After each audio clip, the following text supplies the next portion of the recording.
Welcome to Cartoonist Kayfabe. My name is Ed Piskor. I'm Jim Rugg. We're going to continue the Eisner-Miller conversation from the great Eisner-Miller book, the tongue-in-cheek Hitchcock Truffaut of the comic book medium. But before we do that, I want to invite you guys to like, follow, and subscribe, comment on these videos, and hit that bell icon to notify you when we have new videos out there.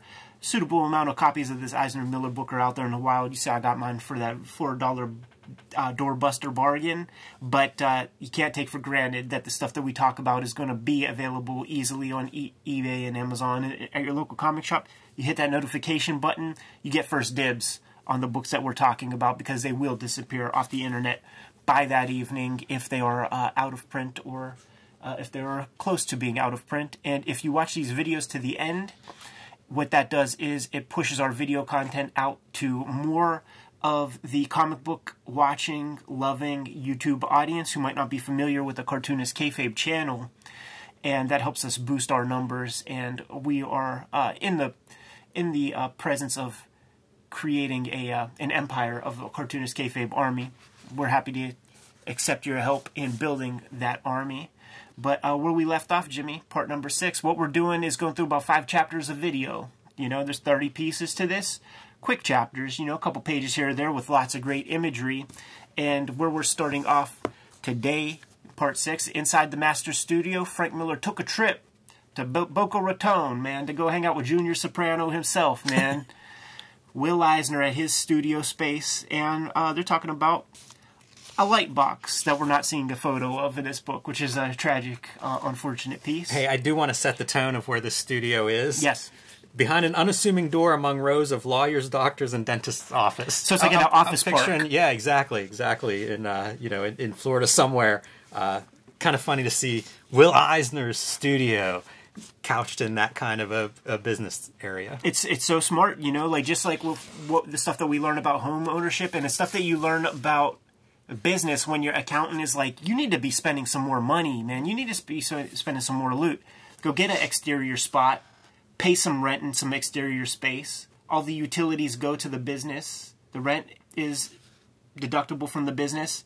Makes perfect sense. And Eisner has a vast bibliography that's probably all in the black. You know, mileage may vary in terms of what the income is on each and every one of those books, but I'm sure they're all in the black. And he's got a bunch of them. It makes me think of like when we've visited Jeff Smith and Cartoon Books Studios, where it's like, you know, it's not a huge library that Jeff Smith has, but it's being printed and translated all around the world. So, you know, it may be one book, but 30 editions and 30 business deals and all of this sort of like the business side, like literally the business side of publishing, self-publishing, controlling your copyrights. And I get that impression with Eisner that, you know, these works are being translated. Yeah. They are being published internationally. It's not one edition that comes out when he has a new book. And they'll talk about that a little bit, you know, like pitching to these different publishers and his layout stage and things like that. You also get different kinds of insurance potentials, like if you work off-site, man. See, that's the cool thing about this book is that we have the Eisner-Miller conversation, we have our conversation. So, like, a lot of business insurance will not be done if it's at a business spot that you also live at, because the liability of something could go wrong 24 hours a day with your ass. You know what I'm saying? Like with you, like playing around with things or doing stuff like that. Easier to get certain kinds of business insurance off-site to protect your artwork, stuff like that. Let's see. They're talking about ink here in the beginning. You know, a little bit of the real technical stuff. In Eisner's current story, he's doing with ink washes, and he uses the dirty ink water where he's rinsing out his brush. Talks about dipping his brush in every 2 or 3 strokes of after ink, puts it in the water. I just did a big brushed piece this week doing the exact same thing. Kind of loved it because the carbon builds up on the brush. Yeah. And I knew that part, but I don't typically dip my brush in water I try to do it every 3. I would lose track sometimes. But really liked working that way. Was able to ink for a couple hours without actually stopping and cleaning the brush completely. And now I have the dirty water to do an ink wash with, which I was also tempted to try to work that method in just from reading this interview. Well, let me ask you this, Jimmy. Do you use Higgins? Because that's what Will Eisner uses. I certainly do not. I'm surprised by the inks they talk about here.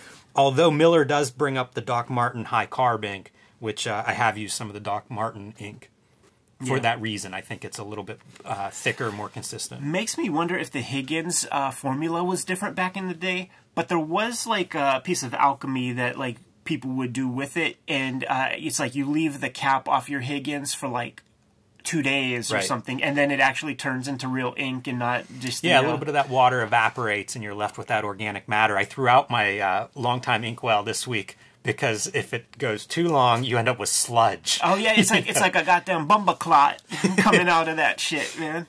Yeah, I picture like the tar fields or something in LA where it's like that stuff gets nasty and stinks. It stinks organic. real bad. Yeah. Ink is perishable. It's carbon. It's the carbon. And they get into Impressionism again, you know, kind of laying out these scenes and how much you really need to do.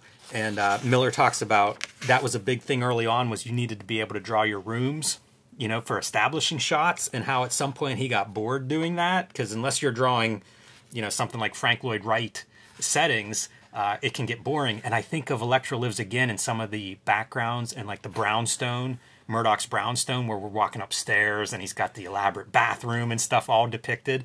And whenever he's describing, like, that's a skill you had to learn as a young cartoonist, I feel like that's where it's on display. True. And probably the reason he got sick of it. Yeah, so what do you do? Like stagecraft. You have a Tiffany lamp with a doily on it.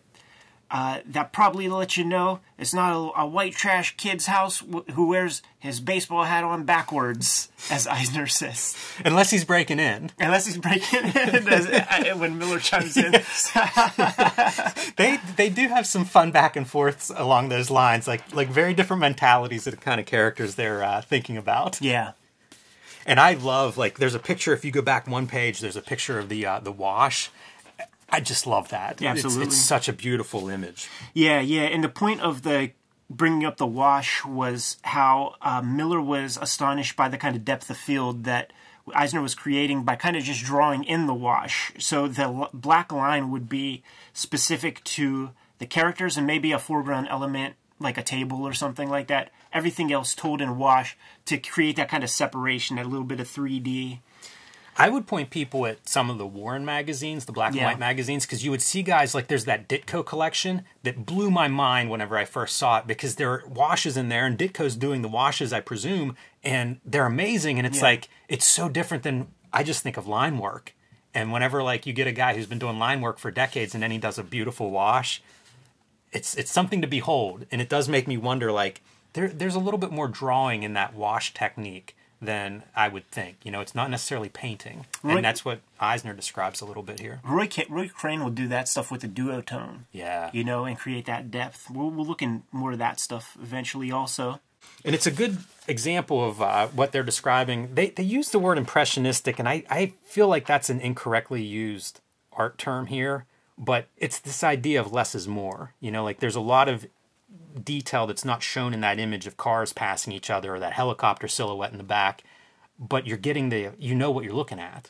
Yeah, and I think it's like getting into even more specifics of like, you take this tree out, it's, you know, like this tree makes it LA or West Coast or something.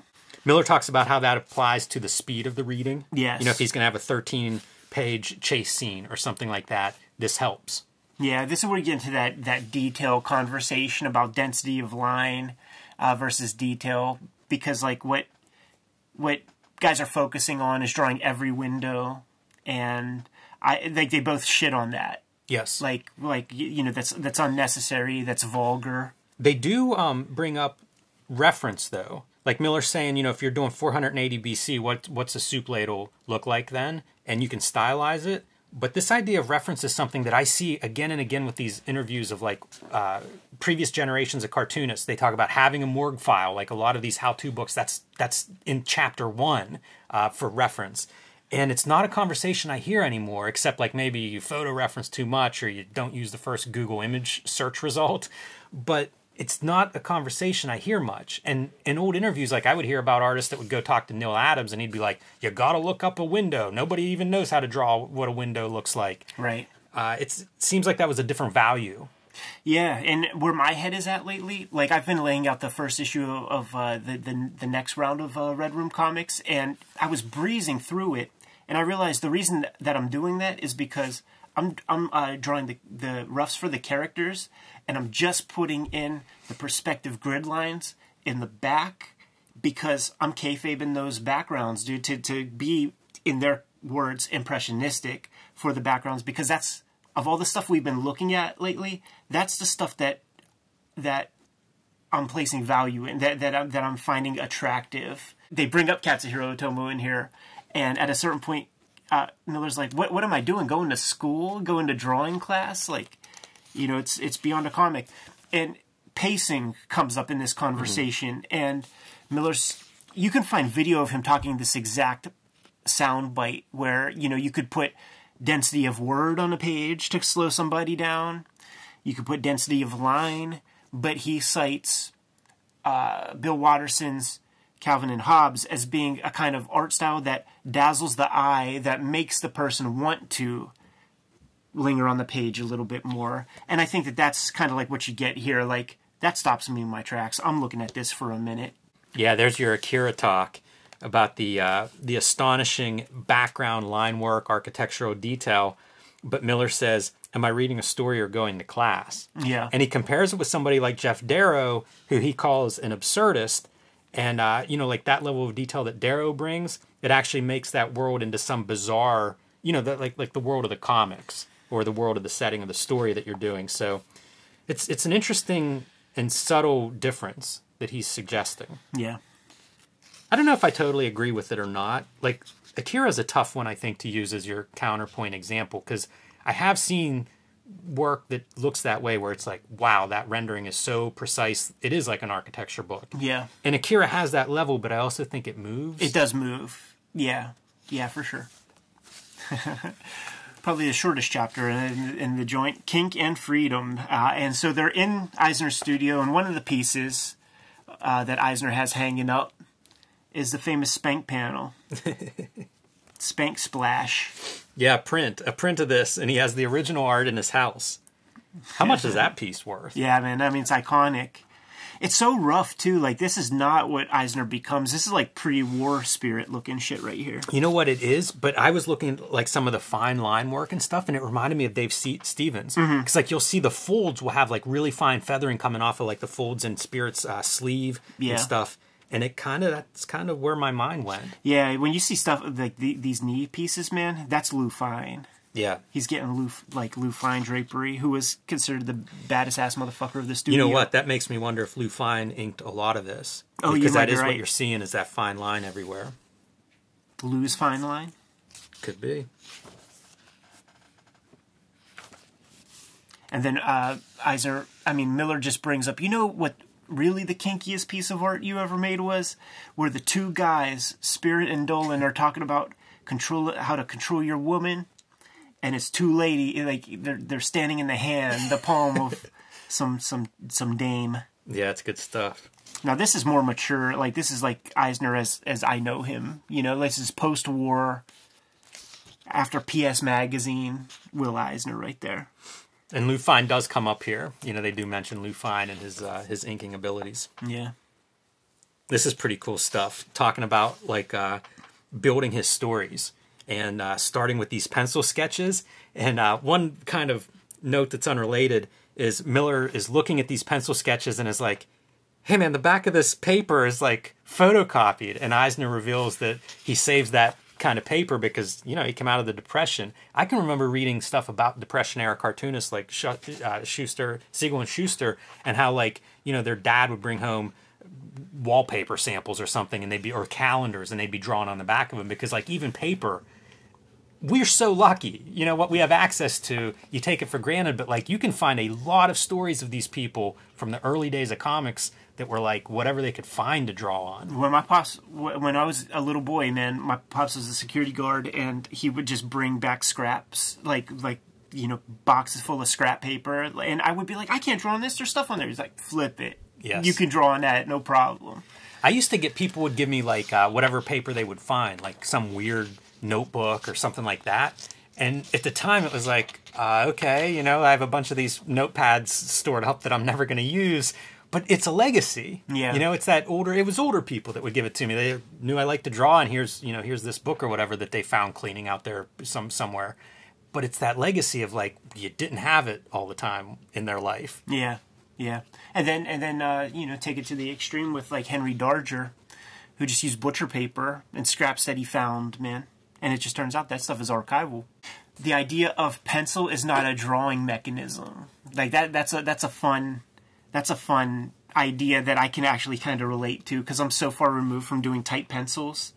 And Miller describes it like the stylus in old Renaissance artwork, where you're just kind of making indications for things, and but the pen is the actual drawing tool. You know, these are guys of a generation. Like, that's probably not the case any longer for a lot of people, because you can just print stuff in pencil if you so choose. I don't see those kinds of comics very often or whatever, but I think in those terms. Like, if you tasked me with doing like a tight pencil, it would be I would have to tune my brain into that, because I just don't do that. But they describe Eisner is saying stuff like, yeah, you wanna suggest with the pencil, and then get the you know, the feeling, the emotion with the ink.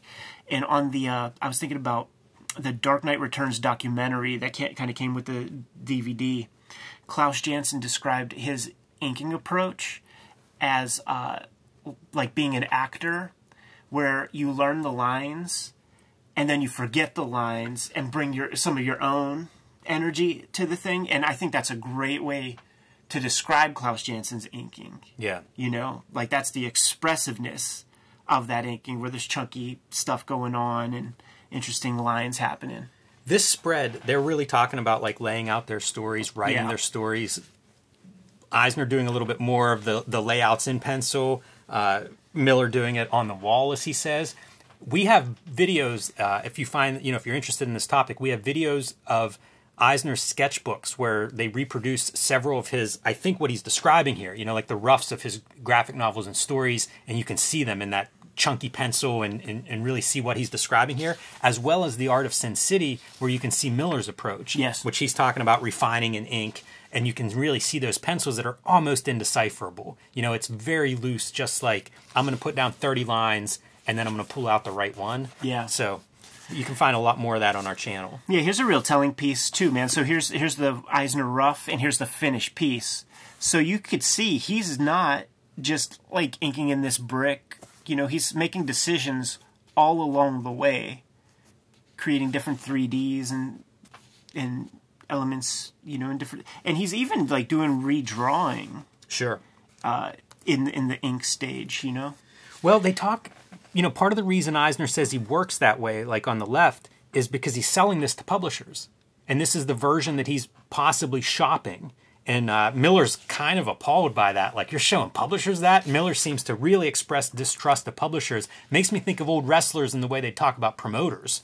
You know, like they were at odds with each other. Right. And it seems like that's Miller's attitude towards publishers, whereas like Eisner is working with publishers. He's not working with Marvel and DC. You know, he's working with publishers in Europe and publishers around the world and book publishers. It's a much different relationship than what Miller is coming from. Yeah. But that's part of the reason he works that way in building the stories, so that he can show. Eisner's a real artist, man, because he holds his pencil that way. Look at that. I'm always fascinated by that. And I think it was like Dick Giordano says, you never, ever, ever use your wrist. Like, if you use your wrist while you're drawing, like, you're going to have a short career. You got to use the shoulder. Right. And, you know, Eisner, he says, I don't do tight pencils. I compose or lay out a story. Like, he's writing in that draw stage. Yeah. Which is not that different than what Miller's describing. You know, like, it's almost like we're using words that mean a little bit different, but we're kind of saying the same thing. Yeah. And, you know, they're hitting the same approach. Eisner is a page-at-a-time guy. He puts a page together and then moves on to the next one. Miller is a dude, like, after that Family Values, and we're going to fuck these titles up. Family Values and Family Matters. Miller is a dude that's going to, like, write out a story, pencil the story, letter the story, and then various stages of inking touch every single page with some ink, lay down the heavy black areas to start. This is an example of that. And then go in with the fine lines. So he kind of like is touching a lot of pages at once. And that baffles Eisner's way of thinking. I don't know how you work, Jimmy, but for my own kind of psychology, I'm more in the Eisner camp of my production process, because to like have a finished page at the end of the day, it gives me some idea where I'm at in my process. Touching 100 pages at a time in various stages of completion, I don't know when this will ever be done. I have no idea how my progress is doing. I don't know if I put in a legit day. If I am working on my own, I do pages. Maybe I do spreads. But I like the idea of like it's a new process each time. Yeah. Whenever I did Plain Janes with Little Brown, it was like that's how they worked. It was, here are all my layouts, here are all my finished pages. And I think it's faster, but I like doing the page by page because like there are things that I don't know about yet, you know, and there might be things that emerge as you're thinking about this stuff and building it. And also I just find it keeps my brain more engaged. Like I used to do inking and I would do it at the end of the days because it was like, I can be a little bit tired in ink. Yeah. But I can't be tired and do layouts. Right. And so I want that part in the process if I can have it. You know, I think it is organic and it keeps me connected, as Eisner says, to the story. Right. Hey, light boxes come up again. Miller's talking about lettering and stuff, and Eisner mentions the light boxes, and I feel like, oh yeah, it's a callback to beginning of chapter 6, you know, when they're talking about Will Eisner's light box, because light boxes have become a bigger tool for me in the last couple of years. And here's some examples of the Frank Miller approach, where he says that he just has mounds of tracing paper everywhere, and he'll do one panel on one piece of tracing paper, do other panels on other pieces of tracing paper. He'll blend the two and then put a piece of tracing paper over top of that and then make one big panel. And here's an example. Like, this is clearly Sharpie marker on top of these like kind of very sketch faces to sort of sell you on the main form. And then when he goes in, he does a Sin City treatment over top, and like it's pretty astonishing, like how finished these drawings are to what we inevitably see. Yeah, I like seeing it, and we looked at that art of Sin City, and I was a little disappointed when that book came out. Yeah, not enough of this. It makes sense here. Yeah. Just that art of Sin City book would be so much better if it was this kind of stuff more often, not like 5 pages of it. You know, I feel like the same themes come up. A couple of chapters ago, they were talking about, you know, manga being like really movies on paper, and this idea of how much is cinema influencing you. And now we're going to get a whole chapter dedicated to these concepts. Same with the theater, and Will Eisner talking about some of his ideas originating in the WPA theater scene of his youth. So it's kind of neat to see these same themes playing out again and again, maybe from slightly different angles. Yeah, it's interesting because he says that the theater is closer to comics than film, and what he describes to me feels specious in a way, because I agree with you, because he says that watching the theater is like an active participation, like the active participation of lingering on panels, looking back and forth on panels, turning the page. I mean, it's as passive as film. Why not? You know what, man? The activity level, I think, intellectually, is all about the content of what you're seeing on that stage or on that film screen. Because there are movies that you watch and it's like they linger in your head for a while. You've got to answer some stuff yourself. You've got to make certain connections yourself. That can happen in other media besides theater. Yeah. And besides that, like, reading is a gigantic act of, like, you've got to compose some of this stuff in your head or make your panels come alive. So I agree with you. I can't totally see Eisner's point of view on this. I do think early comics, like comic strips, are clearly pulling from theater. Yeah, and vaudeville and things. Yeah, because it's full figures. You know, you're not getting some of the close-ups and cuts and stuff that film would introduce to our visual vernacular. Yeah. But beyond that, I can't quite understand exactly what he's saying there. Miller was in a conversation with Klaus Janson at SVA, celebrating Will Eisner, and he says on stage, referencing this book, that he tried time and time again to get Eisner to admit that Orson Welles was an influence. Because like when you see those Spirit comics, down shots, up shots, you see the molding on the tin ceilings or whatever, like all this kind of like, that is a function of what Orson Welles brought to the table with Citizen Kane. New techniques were developed for that flick. Couldn't get Eisner to budge, man. But I find that shocking because to me, Citizen Kane is such an outgrowth of his radio dramas, specifically War of the Worlds, but it's still that piece of like, I'm going to put two images next to each other in Citizen Kane, and you're going to have to connect those in your head. And that whole movie is built that way. Yeah. And I mean, that's visual storytelling. Like, that's foundation. You know, like, that may even be the moment of switching from theater being the influence on comics to movies really taking over. You know, to go back to the tongue-in-cheek Hitchcock-Truffaut conversation, Hitchcock, in that conversation with Truffaut, basically said that, like, the only real cinema is silent films. Like, as soon as we started to introduce dialogue and things, like, it became too much of a crutch, too much was left up to the tell rather than the show, and he saw the silent film as being superior to talkies. And I think that that's just an old dude talking, and it's just like Eisner is like used to this thing.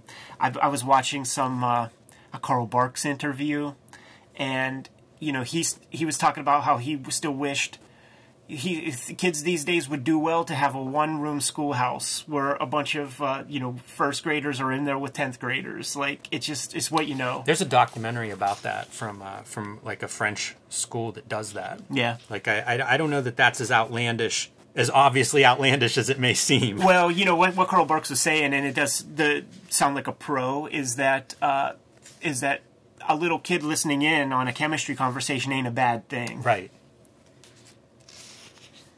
Yeah, I think also when you have that, you have some of the older kids being mentors, obviously or subtly. Yeah. And just hearing the same information through different, slight variations is how a lot of people learn. Right. Like, you can hear the same thing 7 times and one of them clicks. This is a cool sequence with the car accident and stuff, talking about pacing. Yes. Some fun ideas there. And even Eisner seems kind of, it piques his interest, this concept of like dragging this out and making it felt, and it looks really cool as examples here. Yeah, and this makes me want to revisit Family Oh, we're going Values to. We have to. really badly, because I was disappointed in that when I first read it, and now like reading some of these ideas, it's like, yeah, let me give that another look. And look at this. It's a different approach than like the 3-page sequence when Goldie's jacking Marv up, because it's just like hit, hit, hit. This is slowing time down. Yes. The roll up and the dismount. And he does this stuff in other Sin City too. Like, he really plays with that kind of timing and pages. And yeah, like I said, makes me want to revisit that book a lot. Yeah. Yeah, I'm glad you said so, because like I was thinking that while reading this too. And to be honest, I haven't read every Eisner book. I want to check out some of this other stuff. I mean, that's what I did with Hitchcock-Truffaut, man. Just like listen to a gang of Hitchcock talk and go see the movies he just talked about. Talking about pacing here, you know, like they're complaining about manga, how like the pace is so fast, there's no point at which I can stop and linger on it. And Miller's saying the obvious way is for people to start talking. Yeah. You know, we've had people talk about like, you have that super detailed background, that'll slow you down. Increasing the number of panels on the page, you know, so it's kind of neat to think about the mechanics of the actual. You can manipulate speed a little bit. Eisner's thoughts, man, most of the plots being written in comics today are built on one very simple theme: pursuit and vengeance. And then he lays that on Miller. Yeah. and it does feel like Miller defends himself too much with it. Like, accept it and move on. I can't remember when this came up, if it's something that we've said in the past or if it's in this book or somewhere else, but this idea that like Eisner liked to debate, let's say. And so I think that's how you might get that defensive tone, because it does feel like that's a different, even conversationally, there's some differences in the way Eisner comes at Miller. Mm-hmm. A reviewer said My Family Matters book had a Chekhov quality to it. Does that make you want to read his Family Matters book and take a look and see? Hey man, I'm game. I'm down for it. I don't need convinced. Good sequence here, man. With yes, the sort of young family member helping the guy in his like suicide, euthanasia. This comes up in response to Eisner sort of you know, talking about the vengeance and pursuit stuff in Miller's work, and it gets into like, you know, like this is a mercy killing, they're calling it, but it's a huge character piece, and it's a good example of how you might do killing in a comic. in very different tones and different ways. Yeah, one of the things that Eisner wanted to work on with that project was to make people do things out of their own kind of self-interest, but you can't make them pure evil. Like let's not deal with pure evil any longer. Like they're victims of their own character, I think he called it. And both of them, you know, we talk about family matters and family values in this chapter. Family is really the focus, that they're sort of like looking at these different stories through these different lenses, but family is the centerpiece of their commonality. Yeah. And it is pretty interesting the way they come at it and how much range they're able to get from this similar subject. Right. This is a good conversation. This is a good chapter. I feel like this next chapter is pretty good too, man. The idea of color technology, because it's really not relegated just to color. Like we talked color before, and this is more, we could just call it technology. The conversation basically is about how comics is the bastard of everything. It's a victim of all kinds of stuff. It's a victim of history. It's a victim of print technology. It's always 5 steps behind what the cutting edge is or whatever. One of my favorite pieces is like when Miller's talking about he wanted to do full bleeds. Like he and Lynn Varley, they went to the chemical color factory, man. They went to that little Connecticut house with the old ladies cutting the coloring separations. And the way he described it is how I see it in my head, as kind of a sweatshop of just these like matronly ladies with their Miyazaki aprons on. Sad-looking women, in Miller's words here. It sounds like, I picture the ladies at the chemical color company being kindred spirits with the Kolinsky, Sable, like Raphael Russian ladies who are like putting the horsehair into the into the what's it, Pharaoh? Yes. And going blind doing so, you know, just they're kindred spirits, man. We could probably achieve world peace if we get those Russian ladies together with our Connecticut ladies and come to some agreements. I don't think we can even get sable hair from Russia. Like for years, I think there's been a ban on it. Yeah. There was some, I think it was in the UK, there was a woman who was hand-making sable hair brushes at an affordable price. And they were, man, great brushes from what I've heard. I never bought one, and I should have ordered a stack of them because they were cheap. Like I say, comparable to the Raphaels, but good reviews online. Yeah, so Miller and Lynn Varley like went there to sort of see what was possible with color, see what you could do, and to Miller's astonishment, yeah, this is he's been wanting to do full bleeds in comics for a long time, and he goes there and he discovers that the only reason you can't do full bleeds at that time was because the photostat camera that they had too small a lens. Like, it was $100 fix, which could be just tongue-in-cheek. Maybe it was $1,000 fix. The point was, they kept the medium sort of relegated to that confined space because of a simple technical issue. And everybody just accepted it.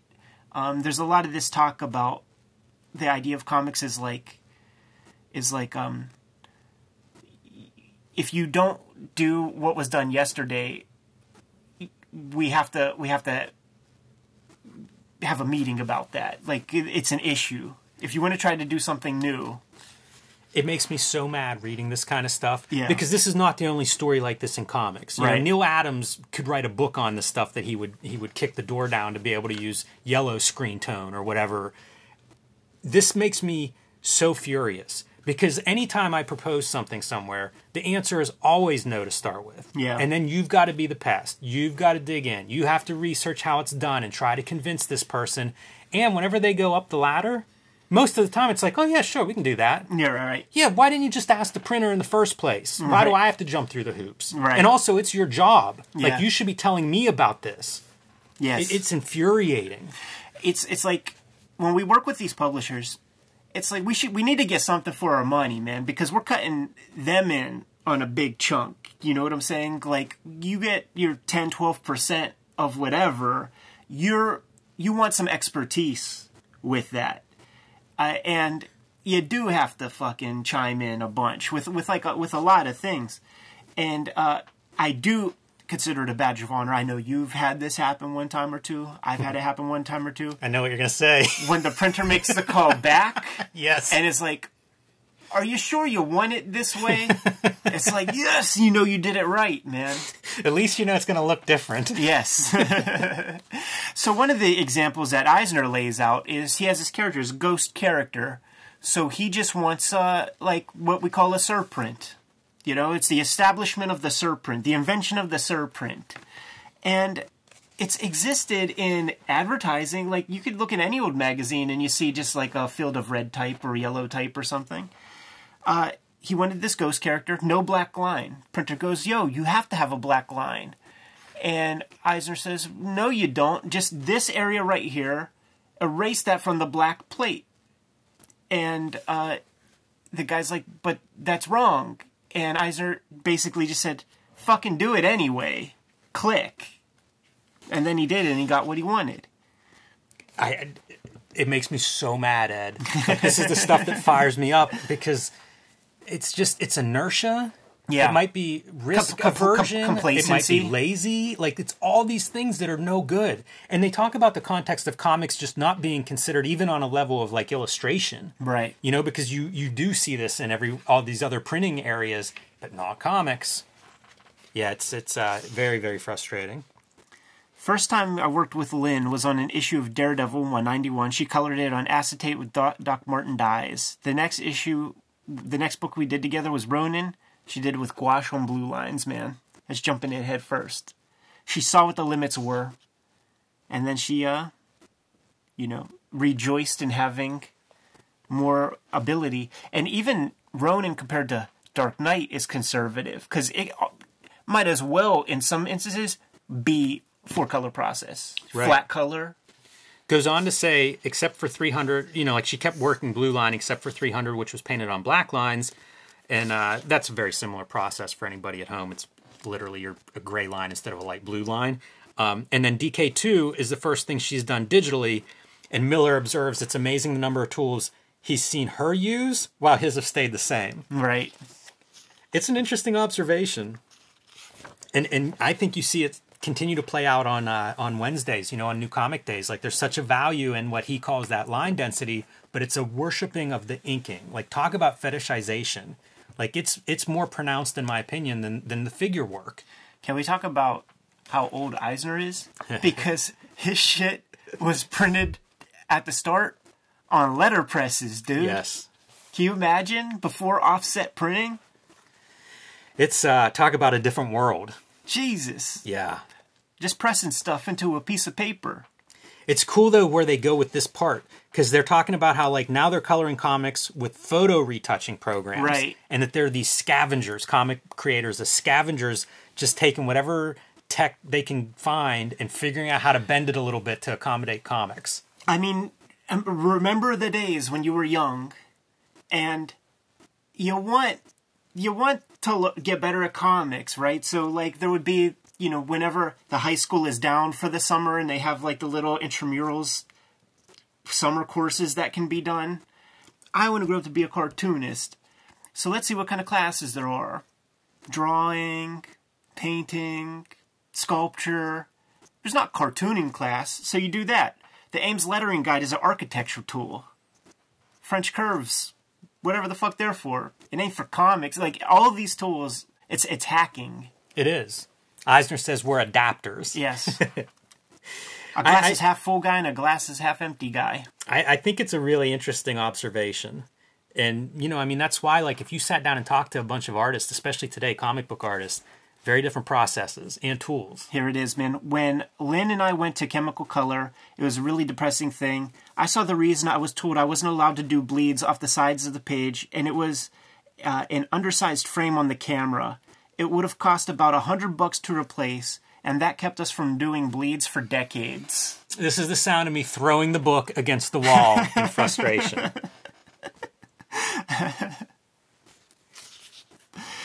And then we celebrate, Dan Clowes thinking about, like, printing on the inside of the slipcase and stuff, and just, like, pushing things that degree and thinking and asking those questions.